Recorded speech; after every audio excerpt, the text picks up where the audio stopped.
안녕하세요. 로버스 법률사무소 대표 변호사 신은정입니다. 상가 임대차 계약의 만료 시점이 다가오면 계약이 연장되는지 종료되는지를 두고 분쟁이 발생하는 경우가 적지 않습니다. 여기에 보증금 반환이나 건물 인도 문제까지 겹치면서 갈등이 더 커지는 경우도 많습니다.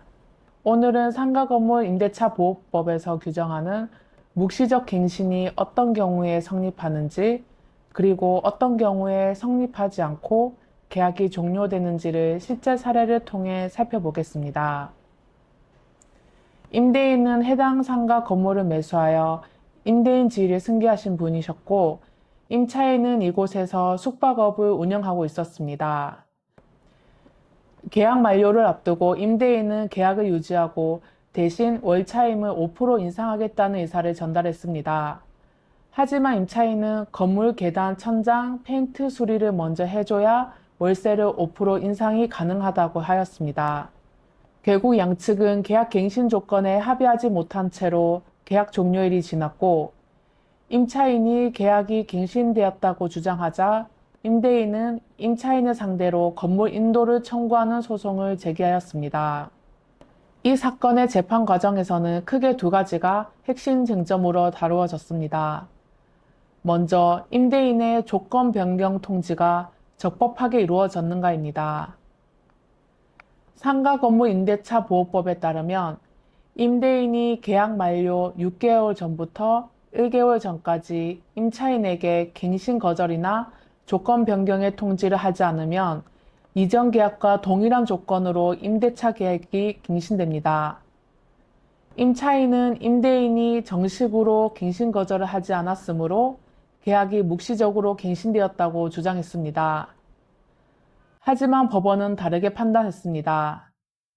재판부는 임대인이 계약 만료 1개월 전 임차인을 직접 만나 월차임 인상을 요구했다는 점에 주목했습니다.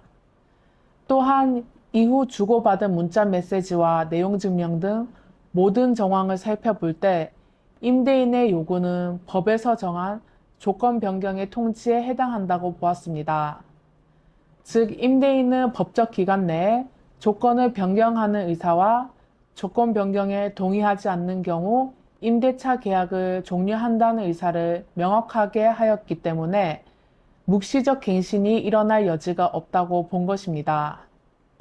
두 번째는 조건 변경에 합의가 되지 않는 경우 묵시적 갱신으로 볼 것인가입니다.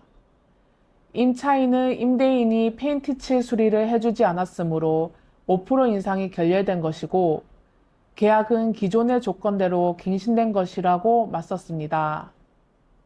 그러나 재판부의 판단은 달랐습니다.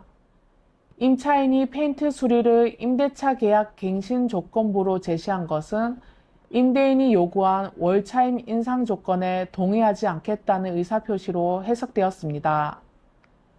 결국 법원은 임대인이 계약 갱신 조건으로 월차임 인상을 통보했고 임차인이 이를 거부한 것이므로 이 사건 임대차 계약은 기간 만료로 종료되었다고 판단하였습니다. 따라서 임차인은 임대차 보증금을 돌려받음과 동시에 건물을 인도해야 한다는 결론이 내려졌습니다. 의뢰인분들이 자주 하시는 질문이 있습니다. 계약이 종료되었음에도 임차인이 새로운 임차인에게 상가를 보여주지 않으면 어떻게 해야 되나요? 이런 경우에 임대인이 강제로 상가를 보여주게 할 방법은 없습니다. 따라서 건물 인도 소송을 신속하게 진행해 점유 상태를 조기에 해소하는 것이 추가적인 피해를 줄이는 데 가장 현실적인 방법입니다. 또한 계약이 종료된 이후에도 임차인이 계속 상가를 점유하고 있다면 그 기간 동안 발생한 차임 상당의 부당이득금이나 손해배상을 함께 청구하여 임차인의 무단 점유에 대한 책임을 물을 수가 있습니다. 결국 이러한 사건은 초기부터 건물 인도 청구와 금전 청구를 함께 준비하는 것이 중요합니다.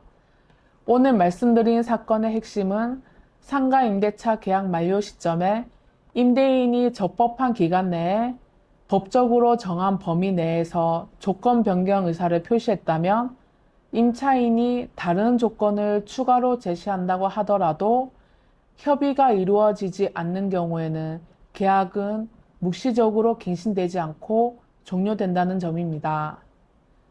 임대인 분이시라면 계약 만료 전 6개월에서 1개월 사이에 임차인에게 임대료 인상 등 변경 사항을 반드시 문서나 증거가 남는 방식으로 통지하셔야 합니다. 반대로 임차인 분이시라면 계약 조건 변경을 요구받으셨을 때 이것이 계약 종료로 이어질 수 있음을 인지하시고 신중하게 대응하셔야 합니다. 지금까지 로버스 법률사무소 대표 변호사 신은정이었습니다. 감사합니다.